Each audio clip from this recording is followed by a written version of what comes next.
مجھے نماز میں بہت گندے اور غلط خیال آتے ہیں تو مجھے لگتا ہے میری نماز قبول ہی نہیں ہوئی۔ جیسے ہی نماز کے لیے کھڑا ہوتا ہوں فوراً میرے دماغ میں وسوسے آنا شروع ہو جاتے ہیں اور میں رکعتیں بھی بھول جاتا ہوں، میں کیا کروں؟ دیکھیے اکثر لوگوں کے ساتھ یہ پرابلم ہوتی ہے کہ جیسے ہی وہ نماز پڑھنے کے لیے کھڑے ہوتے ہیں تو ان کے دماغ میں گندے خیالات آنا، برے وسوسے آنا شروع ہو جاتے ہیں، اور وہ یہاں تک کہ یہ بھی بھول جاتے ہیں کہ ہم نے کتنی رکعتیں پڑھی ہیں۔ تو اگر کوئی بندہ نماز میں بھول جائے کہ ہماری کتنی رکعتیں ہوئی ہیں تو اس کنڈیشن میں اسے کیا کرنا چاہیے؟ اور یہ خیالات اور وسوسے کن لوگوں کی نماز میں آتے ہیں اس کو سمجھنا بھی بہت ضروری ہے۔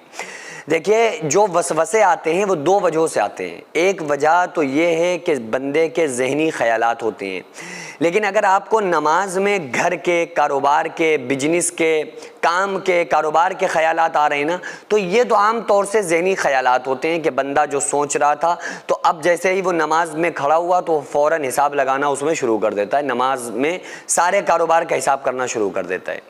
تو یہ تو ایک وجہ یہ ہو گئی کہ انسان کے ذہنی خیالات جو وہ سوچتا ہے تو عام طور سے جب نماز میں آتا ہے تو شیطان اس کو اور بہکاتا ہے اور اس کو انہی خیالات میں محو کر دیتا ہے۔ دوسرا جو سراسر شیطان کی طرف سے وہ وسوسے آتے ہیں دماغ کے اندر، دل کے اندر، کہ جس سے اس کی نماز خراب ہوتی ہے اور شیطان یہ چاہتا ہے کہ اس بندے کی نماز خراب ہو جائے۔ اچھا یہ وسوسے نماز کے باہر نہیں آتے ہیں۔ بہت سارے لوگ ایسے ہیں کہ باہر گھومتے رہیں گے، نماز کے علاوہ بیٹھے ہوئے ہیں، کام کر رہے ہیں، موبائل چلا رہے ہیں، ٹوائلٹ میں بیٹھے ہوئے ہیں، کوئی وسوسے نہیں، کوئی خیال نہیں، کچھ نہیں۔ جیسے ہی نماز کی انہوں نے نیت باندھی تو ان کے ساتھ یہ پرابلم شروع ہو جاتی ہے۔ تو آپ جانتے ہیں وہ کون لوگ ہوتے ہیں؟ بڑے خوش قسمت لوگ ہوتے ہیں، ان کی ایک ایسی کوالٹی ان کے اندر موجود ہوتی ہے جس کو وہ لوگ خود نہیں سمجھ پاتے ہیں۔ وہ کوالٹی کون سی ہوتی ہے؟ دیکھیے قرآن کریم میں اللہ تعالیٰ نے فرمایا ان الشیطان للانسان عدو مبین، شیطان انسان کا کھلا دشمن ہے، اور سب سے بڑا دشمن شیطان کن لوگوں کا ہے؟ وہ ایمان والوں کا ہے۔ ایمان والے کون لوگ ہیں؟ جو اپنی نمازوں کو خشوع اور خضوع کے ساتھ پڑھتے ہیں۔ یہ قرآن کریم میں اللہ تعالیٰ نے فرمایا، ایمان والوں کی صفت بیان کرتے ہوئے فرمایا قد افلح المؤمنون، ایمان والے کامیاب ہو گئے۔ کون ایمان والے؟ الذین هم فی صلاتہم خاشعون، جو اپنی نمازوں کو خشوع اور خضوع کے ساتھ پڑھتے ہیں۔ تو ایمان والے قرآن کس کو کہہ رہا ہے؟ قرآن کہہ رہا ہے ایمان والے وہ ہیں جو اپنی نمازوں کو خشوع خضوع کے ساتھ پڑھتے ہیں۔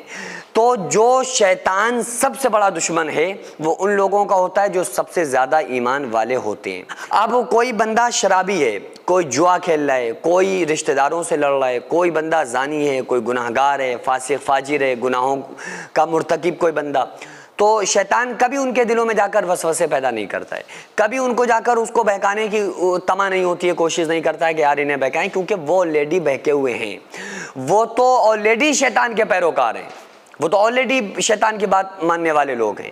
شیطان ان لوگوں کو بہکاتا ہے جو ایمان والے لوگ ہوتے ہیں۔ شیطان نہیں چاہتا ہے کہ بندہ نماز پڑھے۔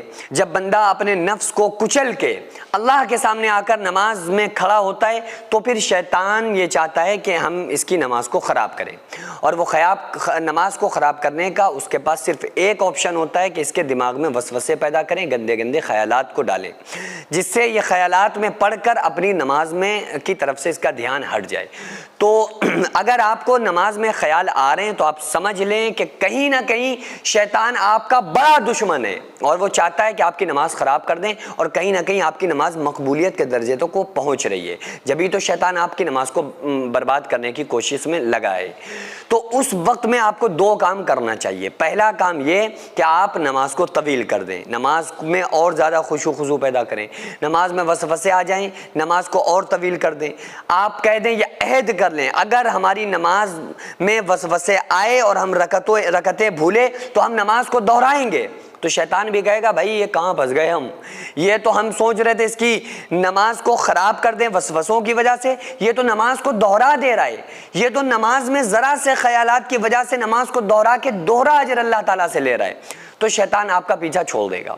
اور دوسری چیز یہ ہے کہ اعوذ باللہ من الشیطان الرجیم کی کثرت نماز کے علاوہ آپ زیادہ سے زیادہ کیا کریں۔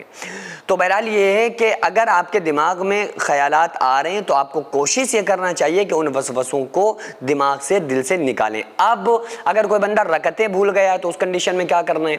اگر کوئی بندہ نماز پڑھ رہا تھا 4 رکعت اور 3 اور 4 میں وہ بندہ پھنس گیا کہ 3 رکعتیں ہم نے پڑھی ہیں 4 پڑھی ہیں، تو اس کنڈیشن میں دیکھا جائے گا کہ غالب گمان کیا ہے۔ اگر آپ کا زیادہ دل و دماغ یہ کہہ رہا ہے کہ 4 رکعتیں ہوئی تو 4 مانی جائیں گی، زیادہ دماغ یہ کہہ رہا ہے 3 ہوئی تو 3 مانی جائیں گی، اور اگر 50-50 ہے، آدھا مائنڈ آپ کا کہہ رہا ہے کہ نہیں بھائی ہم کسی طرف فیصلہ نہیں کر پا رہے ہیں، کہ کسی طرف غالب گمان نہیں ہے، اور بالکل 50% ہمارا دماغ ہے، 50% دماغ کہہ رہا ہے کہ 3 رکعتیں ہوئیں، 50% مائنڈ کہہ رہا ہے کہ 4 رکعتیں ہوئیں، تو اس کنڈیشن میں کم رکعتوں کو مانا جائے گا۔ یعنی اگر 3 اور 4 میں آپ پھنس گئے تو آپ کی وہ 3 رکعتیں آپ مانیں، اور اگر 2 یا 3 میں پھنس گئے تو پھر آپ 2 مانیں، اور اگر کدھر بھی غالب گمان ہے تو پھر آپ اس غالب گمان کے اوپر غالب گمان کو مان کے اتنی رکعتوں کو پھر آپ مانیں گے، اس کے آگے سے نماز کو کنٹینیو کریں گے۔ سینکڑوں ایسے غریب پریوار جو فاقہ کر کے زندگی گزار رہے ہیں، اور بہت سے ایسے مجبور لوگ جو غربت کی وجہ سے بیماریوں سے جوجھ رہے ہیں اور ان کے پاس علاج کرانے کے لیے بھی پیسے نہیں ہیں، تو ان غریب فیملیز کو ہر مہینے ہماری سوسائٹی راشن دیتی ہے اور ان غریبوں کا فری میں علاج کراتی ہے۔ تو آپ لوگ ہمارے ساتھ مل کر ان بیوہ عورتوں اور یتیم بچوں کا سہارا ضرور بنیں اور ان کے راشن اور دوا علاج کے لیے زیادہ سے زیادہ تعاون کریں، اور یہ ارادہ کریں کہ غریب کے بچوں کو انشاءاللہ بھوکا نہیں سونے دیں گے، اور ہر ہفتے ہر مہینے آپ لوگوں سے جو بھی ہو سکے